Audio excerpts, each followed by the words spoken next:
SUERF, the European Money and Finance Forum, bringing together policymakers, finance, and academia.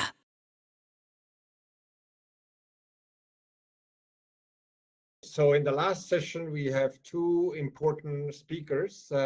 One is Lorenzo Bini Smaghi, who has been with us in I think the entire length of this series. So it's wonderful to welcome you back and to hear your views on what's happening in terms of managing the climate transition and have the transatlantic perspective from you. And so let me again say, Lorenzo Bini Smaghi is the chairman of Societe Generale, one of the co-sponsors of today's conference. Lorenzo, the floor is yours. Thank you very much. I hope you can hear me well. Yes.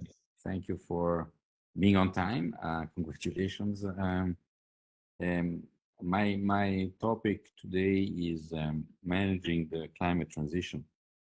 And we often talk about climate transition in terms of dates, 2050, 2060, and so forth. But I'd like to bring things back to today and discuss how the transition is shaping the European banking system today. And I'd like to discuss 6 main points. The macro environment, monetary policy, which we touch also upon, economic structures, supervision, regulation, and the relationship with our clients. So let me start by the macro environment and fiscal policy, topics that you have already discussed. Now, it's clear that the physical impact of climate change is becoming visible every day, of course, not least with the increased frequency of some extreme weather with high economic costs and tragic consequences sometimes. So, and this is obvious that it is due to our behavior. Now, the evidence of physical climate change is no doubt focusing the minds of electorates, governments, businesses on climate transition, which is actually the focus of my comments today. Now, starting on a positive note, if I can, we see a growing number of governments making climate pledges and setting targets. And these combined today cover around 70% of global emission. On the other hand, the IEA estimates that even if all the current pledges, all the commitments are achieved, we will fall short of the Paris Agreement targets, and will be above the 1.5% report criteria. And this is not by a small amount, and the consequences might be irreversible. Now, most people know that there's often a big difference between government pledges and actual policies. And the IEA stated policy scenario shows the impact of existing policy framework and specific policy intentions that have been formulated and announced. And it estimates that under the current commitment, under the current policy scenario, global temperatures might increase to 2.7 Celsius by 2100, which shows that there is a very big gap between what still needs to be done in terms of policy commitment. Now, coming to the European Union, now there are some important policy changes in the pipeline that are due to take effect over the immediate future. And the Commission's Fit for 55 proposal, which, as you know, sets out 13 legislative proposals to revise the climate and energy framework to achieve by 2030 a 55% emission cuts compared to 1990, and to keep the EU on track to net zero in 2050. And as you know, the package includes several major measures, which include an extension of the existing emission trading system, carbon border adjustment measures, revision to energy taxation, and new regulation on emission performance. And the package is now being discussed with the aim to be approved at the end of next year. Now, the key point is that this new legislation will be significant and will take effect within a very short-term horizon. Now, we are also in Europe aiming for a green recovery with 30% of EU funds under both the multi-annual financial framework 21-27 and Next Generation EU to be spent for climate change, and we've been discussing this. And this is about 600 billion, or about 4% of GDP, which is a huge amount. And the Commission estimates that over 2021 to 2030, 350 billion per annum of additional investments are needed to achieve the ambition of 55% emission cuts by 2030. So the bottom line is that there is still a significant investment gap to be filled, and private investment must be part of the equation. And this is, I would say, the main framework for me to discuss the other issues that are affecting the banking environment. First, I would say, which is a second topic, is monetary policy. And you have been discussing this also. The ECB will release over the next few months the details of how it will include climate change considerations in its new monetary policy strategy. We know already the ECB plans to first introduce disclosures for private sector assets as a requirement both for eligibility as collateral and asset purchase. Second, to include climate change criteria in its own purchases. And third, to include climate change risks when reviewing the valuation and risk control framework for assets mobilized as collateral. Now, these policy changes are said to have a significant impact on the market pricing and on the liquidity of these assets. And already now we can observe a significant premium in financial markets for so-called green assets. And looking ahead, it's fair to expect a further diversification and differentiation among climate dimensions. Now, these changes to the monetary policy framework are also going to fundamentally change the idea that central bank purchases could be market neutral, so-called, quote unquote. Because in its purest form, market neutrality should suggest that central bank asset purchases are guided by the respective outstanding volume of individual issues, so as not to influence and distort relative market pricing. But in practice, and we already see that central banks do deviate from market neutrality for quite a few reasons. For instance, the capital key of the ECB, which does not correspond to the size of the different markets. And when it comes to climate change, market neutrality may be interpreted actually as a way to avert certain distortions that are affecting today market structure. And carbon intensive industry, which are also often capital intensive, may bring a bias in the corporate bond market. So in the first round, the climate dimension of the ECB's new monetary policy strategy will focus on the private sector, but including public sector bonds would in principle be a further logical step. And of course, this is going to raise several challenges, not least given the very large stock which is held by the ECB and the still low volumes of green bond issuance. A third topic is inflation. You've been discussing this also, the impact of climate transition on inflation. And the current pickup in inflation at the global level, including energy prices, has several causes, and many are not climate related, but some are. And the question is whether more frequent price spikes will bring in a new permanently higher inflation regime. Now, this is a risk, But it's worth keeping in mind that as technologies improve and economies of scale are reached in production, the cost of many renewables sources and energy efficient product will come down and should be expected to come down. And other forces such as digitalization may also bring positive supply side shocks with the disinflationary force. However, assuming that positive supply shocks and smooth transition will automatically materialize, I mean, this is a mistake. And we saw such errors in assumptions with globalization, which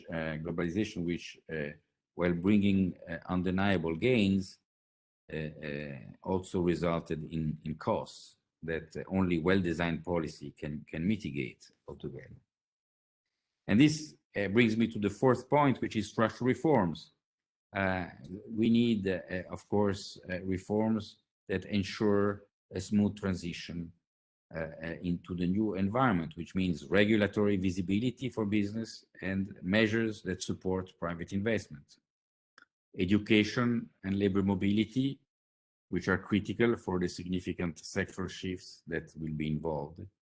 And of course, social considerations will matter, and because the transition needs to be just, quote unquote, among different groups and within countries and among countries. And this links closely to the point that achieving the climate goals will require strong international cooperation that we hope to see at the upcoming COP26. In reality, structural policies are often delayed in good times due to a lack of a sense of urgency and concern about the popularity with voters. But public policies have an important role to play in supporting new technologies and new business models. And this will require more risk-taking finance, such as venture capital. Development banks like the EIB have an important role. You've talked about it, and sure, Ambroise will talk about it later. One important point, however, is that policymakers should not prejudge technologies, but rather climate outcomes, and leave technology to the scientists and engineers. I think this is an important message from the markets. Even with the best structural policies, crises will occur. We have to accept this. And this leads me to the point of preparedness for the transition, which is an area that I believe deserves more attention. Just take the pandemic. We saw that those countries that had experienced health crises in the recent past generally did better in the initial stages of the crisis. And in the context of the current surge on energy price, arguably better preparedness could have helped. The European Energy Commissioner, Kadri Simonsen, recently noted that Europe must indeed increase its preparedness for future crises. And business also, which are hit by various issues on global supply chain, need to be thinking more about resilience. Now, drawing a parallel to the financial sector, it seems to me that some form of stress testing of the macroeconomic toolkit with respect to the climate transition is needed. And for instance, the Stability and Growth Pact, which you also discussed, sought precisely to ensure that governments had buffers for bad times, but the Stability and Growth Pact did not really deliver the intended outcomes and reforms which are long overdue. So the idea of including a green dimension to the Stability and Growth Pact has been considered, but the focus of freeing up room for investment, this has been the main discussion. There is also the just transmission mechanism here too, the focus on providing cheap financing for investment. These initiatives are welcome, but they do not consider what can be done in a stress situation. So we need to discuss and think more about that. Last but one point, European banks. Let me come to our business. Now, one of the positives when the pandemic first struck was that banks entered the crisis with a much stronger balance sheet than the great financial crisis. And the need for banks to be better capitalized and the need for banks to be in a stronger position was one of the key lessons of the great financial crisis. And this learning from that crisis allowed banks to be part of the solution this time around, rather than the problem, and helping the private sector to weather the crisis. As far as finance is concerned, this lesson is clearly spilling over to the climate change, and already in Europe, we have seen the first climate stress tests for banks and insurance companies. In 2022, we will see the first ECB climate stress tests for banks at the bottom-up level, And these exercises can be helpful in gaining better understanding of the climate-related risks on balance sheets of banks. However, it's important that they are managed to be cost-efficient, these stress tests. This is true more broadly speaking when it comes to regulation and not only for the banking sector. As I noted already, significant private investment will be required for the climate transition. However, excessive reliance on the financial system to drive the climate transition would lead to suboptimal outcomes. Again, we can draw parallels to globalization. Ensuring that funds are redirected to support the climate transition requires good economic policies. It also requires a level playing field and profitable banks. Economic sovereignty is fully intertwined with the national financial system. Now, this is not to say that international finance should not play a role, but rather that we Europeans should be less naive. We need a strong European financial system, I think, which is profitable and robust as a way to ensure and secure our own sovereignty. Let me turn to the final point, our clients. Now, press headlines often focus on the climate targets and government pledges, but we see everyday pledges also from the private sector, from companies. According to the Science-Based Target Initiative, there are close to 2,000 companies which have taken action to date, with 1,000 having adopted science-based targets and another 1,000 committed to a 1.5 Celsius objective. And this list includes many of the world's largest companies, and many are adopting precise intermediate targets to achieve these goals. And failure to act over the coming year will only increase the risk of a disorderly transition and the hothouse world. Several industry alliances with climate targets are also being created. Banking is no exception, of course. Most recently, the Net Zero Banking Alliance was created in April 2021, and Societe Generale is one of the founding members. And we again see emphasis increasingly being placed on short-term horizons, and banks must set 2030 targets within 18 months of joining the initiative.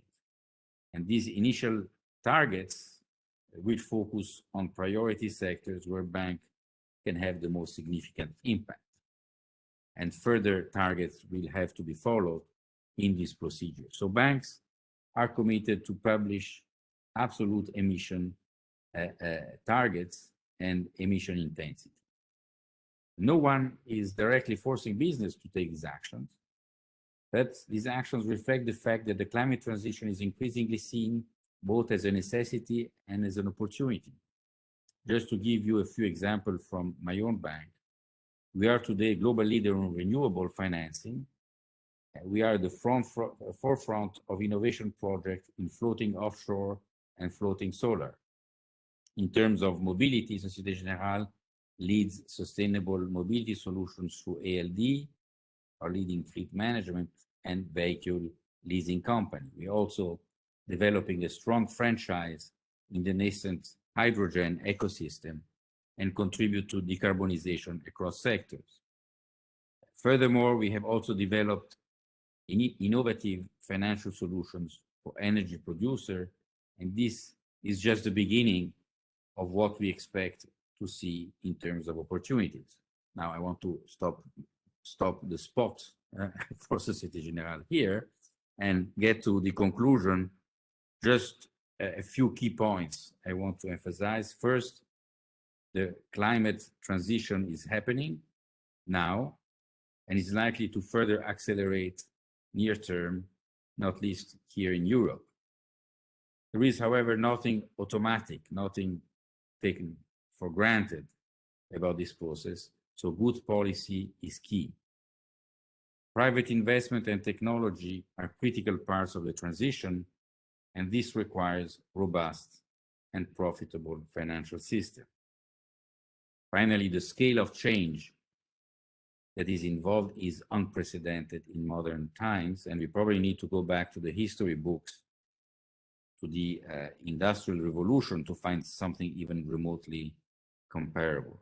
And this means that there will be unexpected and unintended consequences, and this is why it's important for us economists around the table today, practitioners, policymakers, to give more thoughts to the question of the stress test, to looking at stress scenarios in our analytical and decision-making process. This is something we should think more about, and that's the message I would like to leave with you. Thank you very much for your attention. Thank you very much, Lorenzo. This was a real tour de force covering everything from the investment, public investment gap and the need for private investment, the asset purchases and their orientation to the firm disclosures, the impact on inflation, the venture capital need for that, the stress testing, as you stressed at the end. Maybe I'll start with a question, then I'll open it up. We have a few minutes since Jeff Sachs will not be able to join us today. If you were to select sort of the most vulnerable area, if you were to say, where this grand, strategy and implementation could really be most vulnerable, what would it be? What could make it go wrong? Well, I mean, there are many issues. I think being a French bank, we cannot forget what happened before the crisis with the Gilets jaunes. That means underestimating the social consequences of the transition.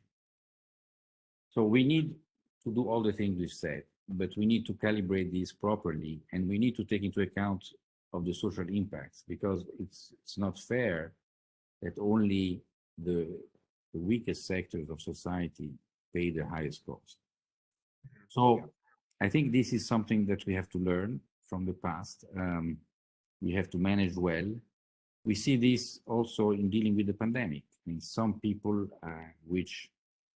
and I think we have also to start from thinking that rationality is not necessarily something that we need to take as granted. People are not necessarily all well informed. They are sometimes isolated. They are influenced by other way of thinking. So we need to involve people in this huge project. It's not. I mean, let me mention just a personal example. I had the chance or the mischance of having a taxi driver who was no vax, and he started talking about no vaccination, and he ended up talking about the absurdity of climate change, and this was all far-fetched and it was not true. And so this is something that I think politicians in particular, but also intellectuals have to take into account. these issues that we're all convinced about need then to be part of the common discourse and to be shared by people, because in the end we are in democracies, at least in Europe, and we need to involve the people in these projects, not take them for granted. That's definitely the case. Yes, I agree.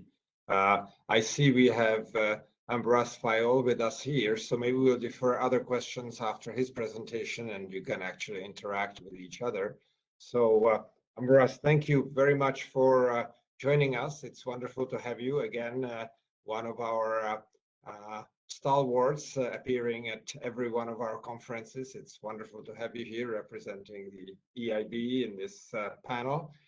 So please go ahead, start with your remarks, and then we'll open it up for discussion.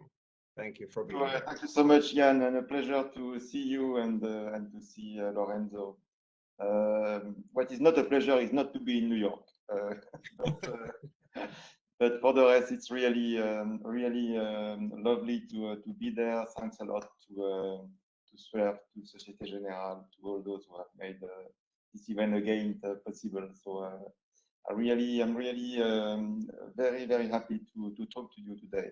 What I'm going to do is to tell basically two main things. One is what is EIB's transformational agenda and ambition. And second, where I see the biggest things that we have ahead of us, and in implementing our strategy, basically. So let me start with our strategy. The strategy that was approved last year by our board is an extremely ambitious strategy to transform EIB, the Bank of the European Union, the public bank, into a bank that is going to be the EU climate bank. And that means that we have decided to endorse completely the Green Deal that Ursula von der Leyen has presented, and that we are actually part of this strategy in Europe to really move towards a greener economy and more respect with the climate targets that we have set for Europe. And the way we do that in our new ambition is to do two things. We have set qualitative targets and we have set quantitative targets. The qualitative targets, I will mention two of them, which are the big ones. The first one is, as of 2021, so already now, all our projects have to be Paris aligned. That means that they have to be aligned with the objectives that have been set by Paris Agreement in terms of maximum amount of temperature that is consistent with the future of the planet. In doing that, it means that there are projects that we have decided we would do less, and we would not do anymore. And if I can give you a few examples of what we are not going to do anymore, well, we would not finance anymore new airports. We would not finance expansion of agricultural activity into high carbon stocks areas. These kind of projects that are projects that have a high intensive energy plants.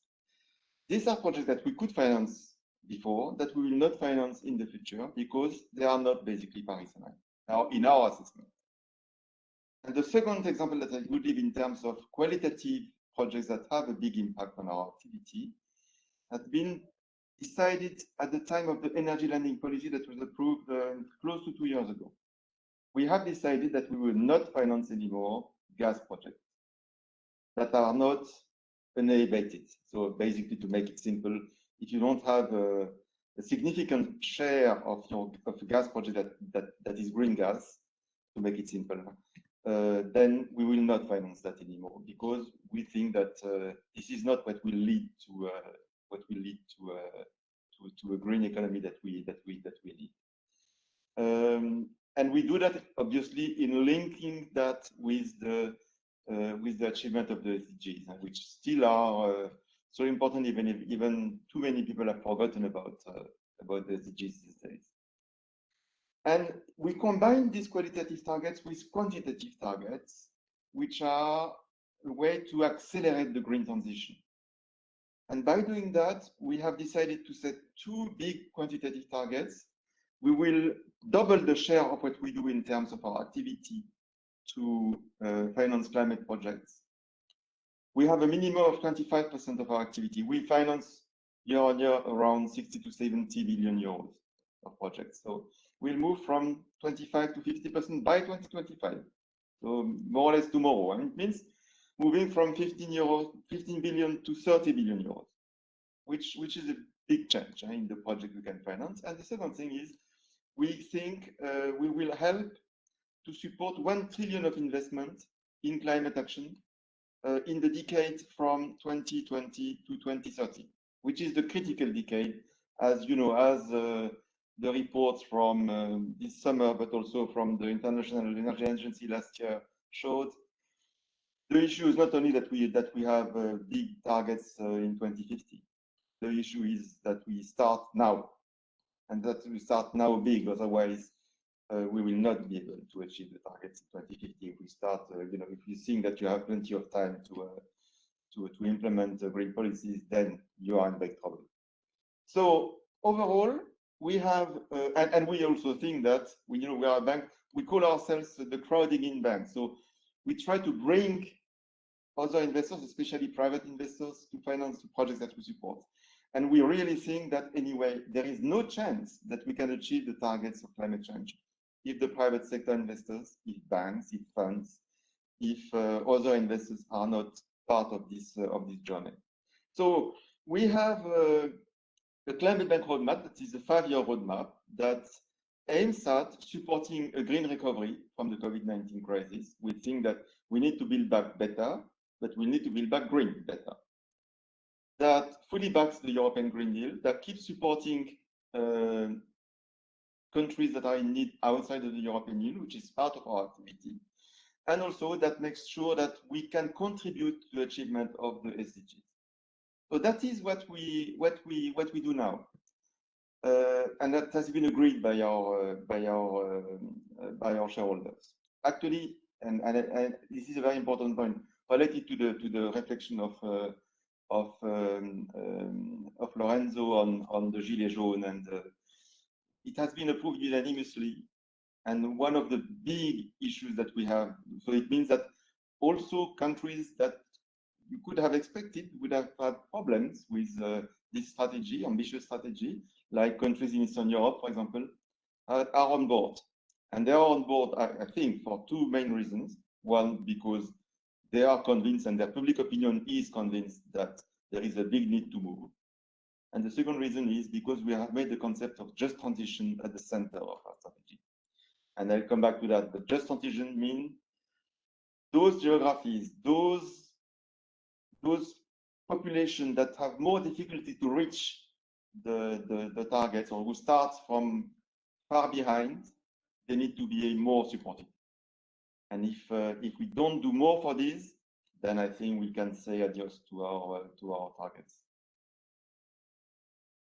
The first objective that we have is the COP26, and we need to make COP26 a success. And what we are preparing, actually, we are in discussion at the board of directors tomorrow to prepare for that at EIB. There are two things that we are working on. The first one is what we call the Paris alignment for counterparts. We have decided that as of 2021, all our projects are Paris aligned. But the companies that are promoting these projects are not necessarily Paris aligned. So what do we do? How do we approach this? How do we say that irrespective of the project being supported, how is the borrower aligning itself to the goals of the Paris alignment? And can we have rules on that? And that's what we are discussing with our board. I hope tomorrow we will approve the proposal that we have made. That is clear rules for example, high emitting companies when they are proposing projects that are obviously Paris aligned, but for companies that are obviously not Paris aligned. And I think this is this is an aspect that is very much important these days. The second thing that we are going to work on is and propose to our board tomorrow is adaptation. You know, adaptation deals with the consequence that we already see of climate change, not only the fact that we need to reduce the gas emissions. And actually, unfortunately, what we have seen in the recent past, outside Europe, in Africa for a long time, and as you know, Africa is the continent that contributes the least to climate change and that suffers the most from climate change. So we need to work on increasing our financing of adaptation. But you've seen adaptation also in Europe. And see, look at and actually elsewhere in the US, obviously, with the forest fires, and there have been in Europe this big flooding in Germany and the Netherlands that you saw in the summertime. And all this means that you already see the impact of climate change, and that you need to then to include in the projects you finance. How do we deal with what is already climate change, so that you can try to reduce the impact of those events that are coming more and more often. And that is something that where we were not the best in the place. We have had a very strong position in financing mitigation projects. Adaptation is more difficult because it is more upstream, it is more advisory, it is more smaller projects, but it is very important. So we will take strong commitments in Glasgow. Then after Glasgow, what we think we need to do is to be very active on the just transition, because we are convinced that having all support possible for high-emitting countries, for high-emitting sectors, is key for the success of the green plan. So what we are going to do is, in conjunction with the deployment of the European Commission's Just Transition Mechanism, is to support those vulnerable communities and businesses more than the other, basically. And again, the mention of Lorenzo on Gilets jaunes, or communities suffering from the negative effects of climate change. I mean, this is something, the social dimension of all these efforts is very much in our minds when we say that. And if we don't have a just transition, we will not have a transition tool. And when we do that, and by the way, we think that this climate transition is not necessarily at all something that is going to be a drama for creating opportunities. We see in many cases situations where, and look at energy efficiency, for example, you have a lot of opportunities for creation of jobs locally. On all these issues, the just transition, the climate change for adaptation, and the Paris alignment for counterparts, we were very much helped by a body that we have created this year, which is advising us on the implementation of our climate ambitions. And this group of experts is very diverse, but of very high level, extremely interesting, and they have provided great support to our strategy. The group is chaired by Christine Lagarde, and actually comprises very different people, from Bertrand Piccard, the big innovator, to Samantha Smith, who is the head of the Just Transition Center of the Trade Union International Association, to Francesco Starace, the CEO of Enel. I mean, you have a lot of variety of experts that is really, not that many, and 10 of them, very interesting to have them. Now, what we will also do in Glasgow is strengthen the cooperation among MDBs and multilateral development banks, because we have something in common to try to bring people together, basically, on making progress, on not aligning, but having rules that we can all endorse on, for example, climate tracking that we are financing. And actually, more generally, beyond the public, the multilateral development banks, there is a big initiative that was launched by my friend Rémi Rioux from the Agence Française de Développement last year, that is called the Finance in Common Summit, which is a group of all the public development banks. So not only the multilateral, not only those who are financing mostly outside of their country, but all the public development banks. There are 500 of them that are members of this group, which is meeting next week in Rome at CDP, the Italian Public Development Bank, and IFAD. And actually, we are going to chair that with EIB next year together with our friend of the African Development Bank. Now, what I would like just to say, just a few words before finishing. One, there are a lot of stake, which is to support the EU sustainable finance agenda. And there are three things that we are in particular looking at: what we call the taxonomy, the development of green bonds, and the development of the climate risk management. And these three elements are really at stake. This is the creation of a necessary enabling environment for climate. So we will we have been very active in the work that has been in these three categories. We were active in the technical expert group that has proposed the so-called taxonomy. The word is not necessarily the best one, but the idea is very simple. It is to define what is green, what is not green, but it is okay to be financed, and what is not okay. And in doing that, you provide something that is extremely important for investors, which is to speak the common language, and not to have you know, all institutions saying, well, I will say what I consider green and not, and that is different from one institution to the other. I mean, it is something that is really something that is impacting the willingness to move forward on greening the economy. On the green bond side, I mean, we have been the first institution to issue a green bond. We are very pleased with the development of the green bond market. I've seen that the European Commission has just issued a green bond for financing this new recovery plan that is incredibly successful in terms of excess of demand compared with the amount issue. So you see that the investor community, and this is not new, I've seen that for the last 2 years at least, is driving this. And I think it is good, because the same thing is for green bonds as for the rest. You know, you need to enhance transparency, you need to enhance accountability, you need to enhance reliability, and green bonds provide that. So they are still a small part of the financing, but I think it is good that you can also trigger a constructive dialogue with investors. That is something that is really really good.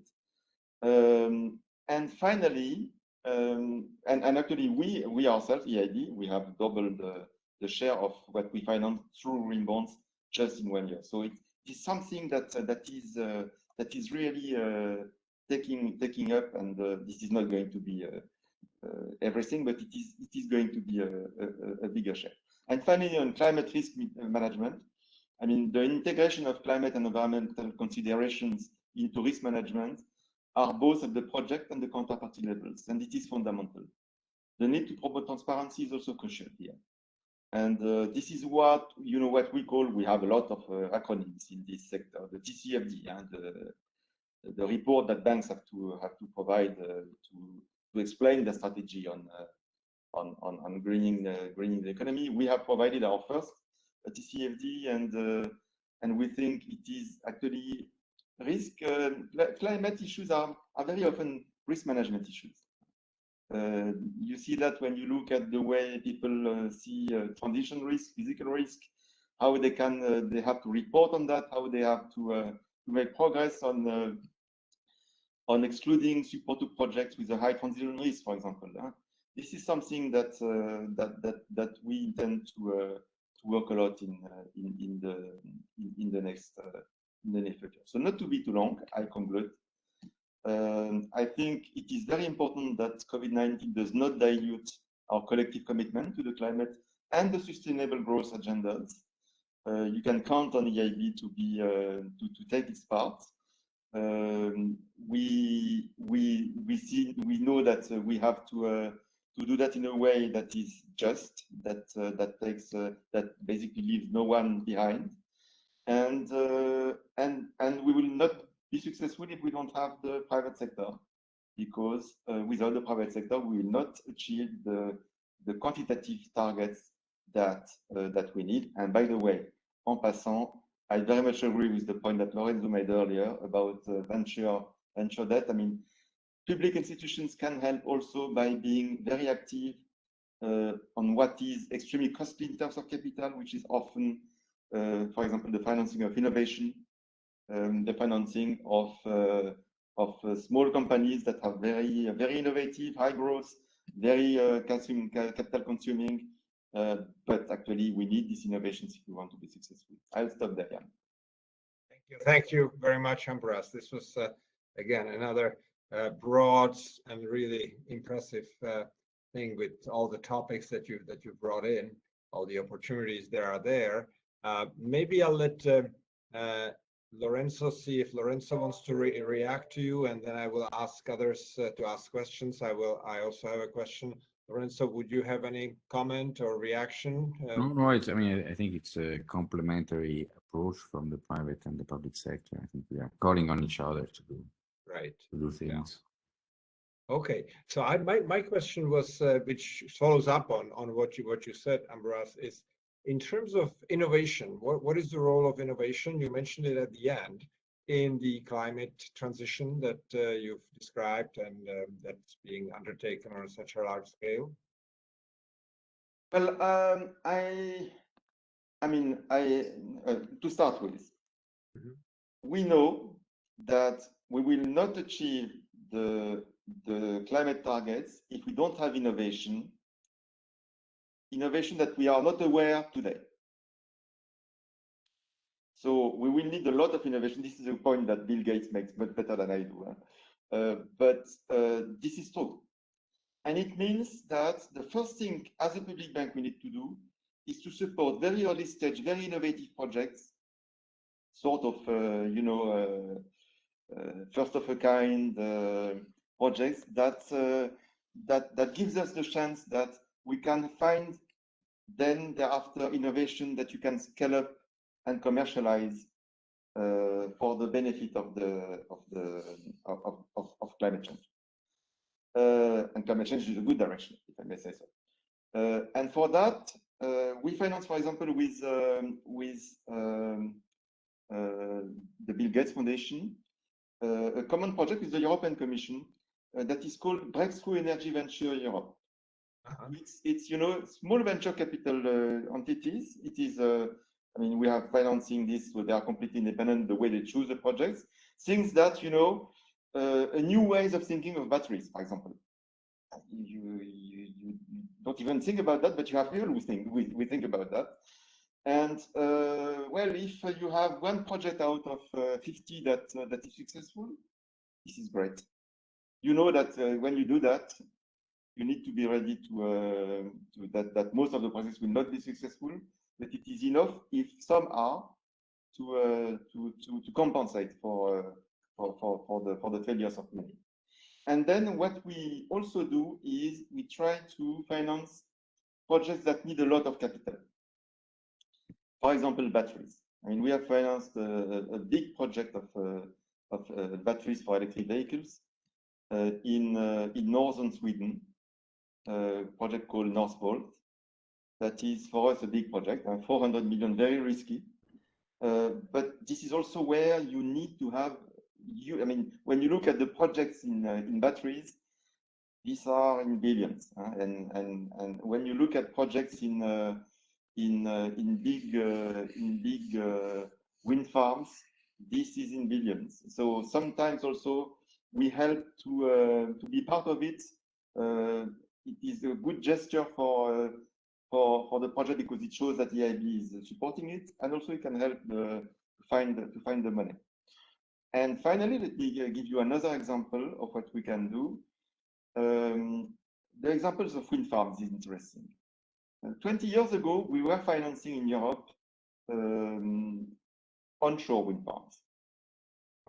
10 years ago, we have stopped that more or less, and we have stopped that because there was not really the need for EIB. And again, we are not here to replace the private sector. So there were a lot of financing for this. And we have moved to something which was more innovative at the time, which was offshore wind farms. And these days, we can finance offshore wind farms because of the question of the amount of the needs is huge.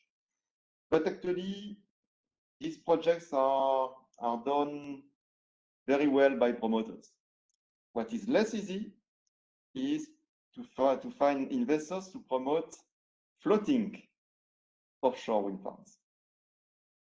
Because technically it is much more complex. But this is probably the wind energy of the future. And that has much less impact on the problems you have onshore and offshore in a few countries, etc. On that, we are very active because you need the financing because this is super risky.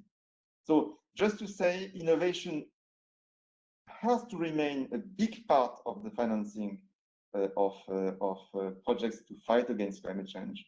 And we intend to play a big role because we are a bank of engineers. Yeah. No, that's very true.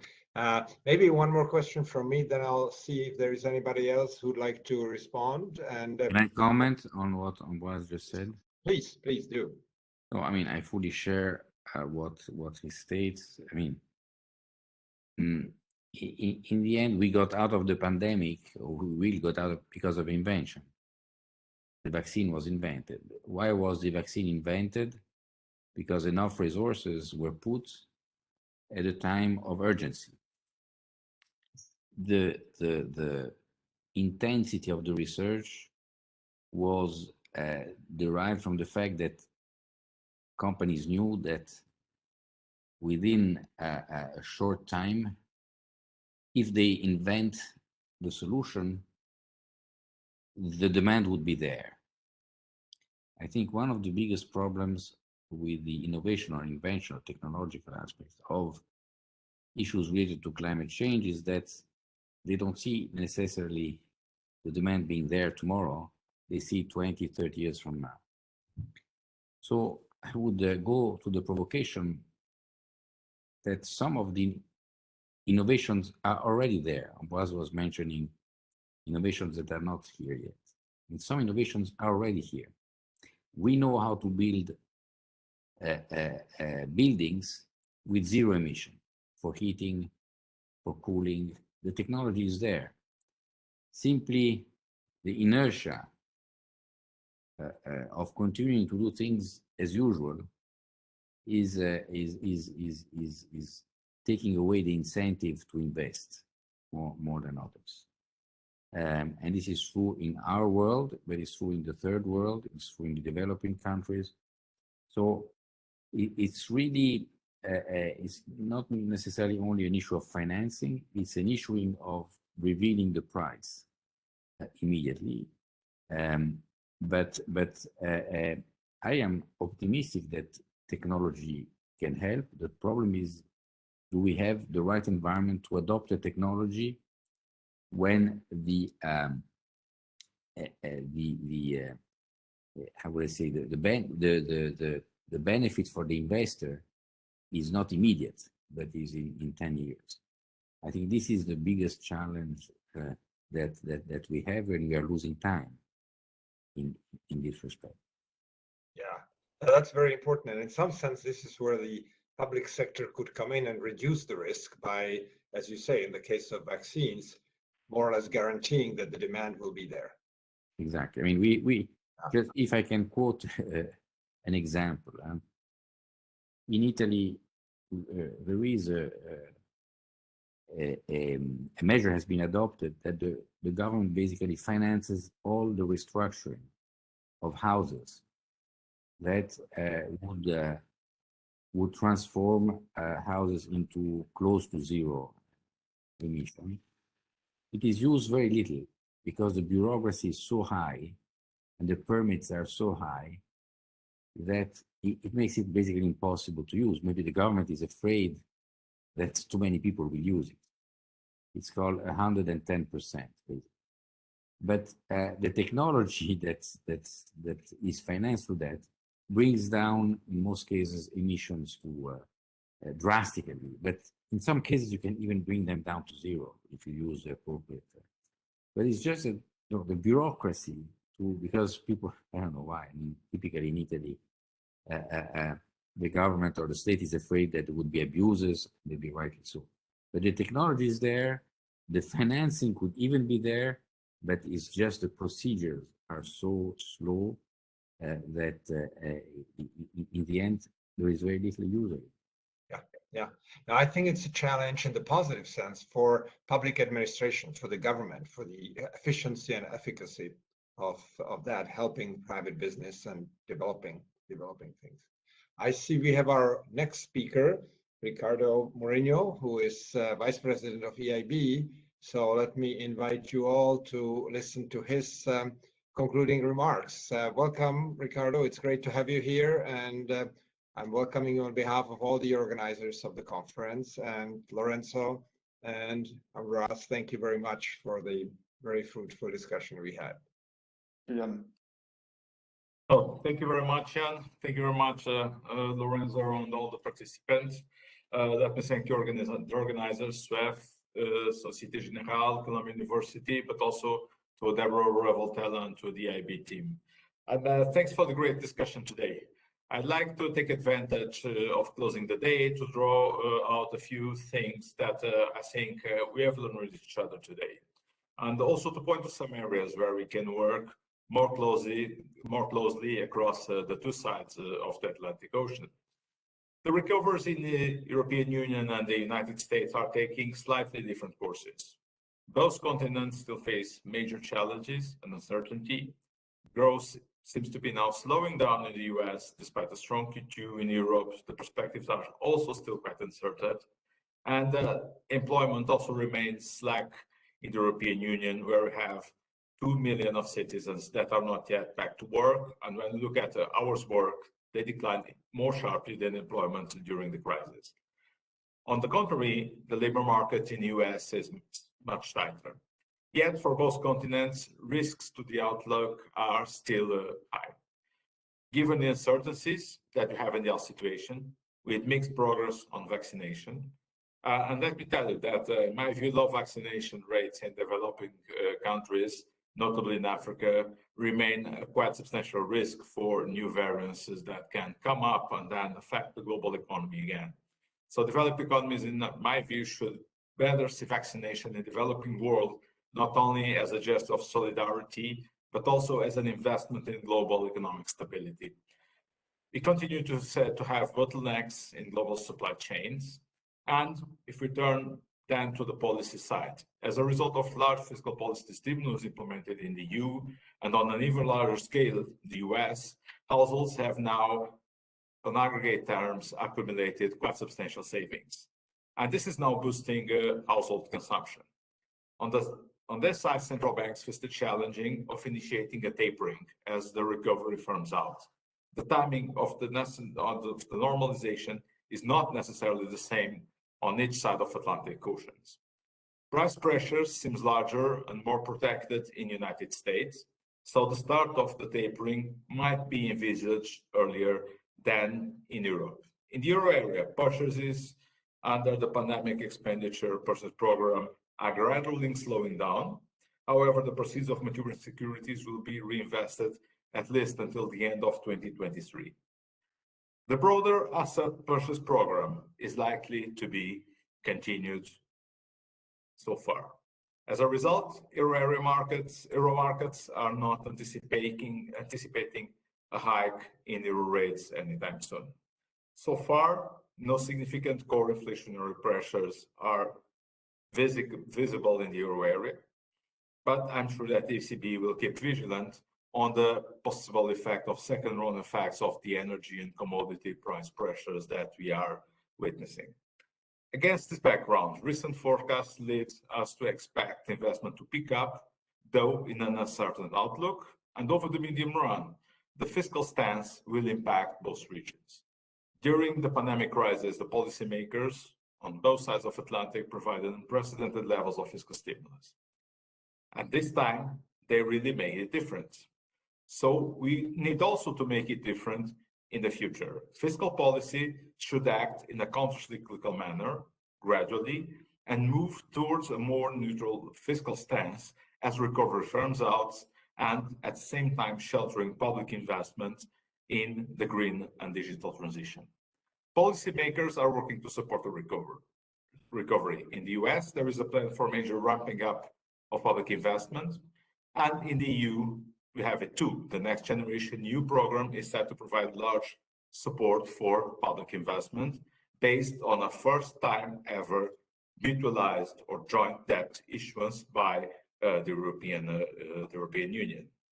But public investment alone will not be enough to drive the recovery. If we rely solely on the public investment to drive the recovery, we will fail miserably. And there are clear risks on the private sector side that we should pay attention. Our assessment in 2020 provided evidence that firms were in a wait-and-see mode, meaning they were cutting back on medium and long-term investment prospects, including investments that are necessary to address the climate change. In 2021, the data from our survey reveals that investment expectations improved, but from a very low level. So we need to ensure that private investment cuts during the crisis do not lead to a hysteresis in investment. On the bright side, today's discussion confirmed that there is now a consensus across the Atlantic on the urgency of tackling the climate challenges. And we need to turn that into action. President Biden is proposing ambitious climate measures, and the EU is putting forward large resources under the Next Generation EU plan. And I'm sure that the next COP26 discussions in Glasgow will deliver a high level of commitment by both EU and the United States. We are supporting that commitment at the EIB. We are investing heavily on climate action. But we are aware that we need always to do more and to do better.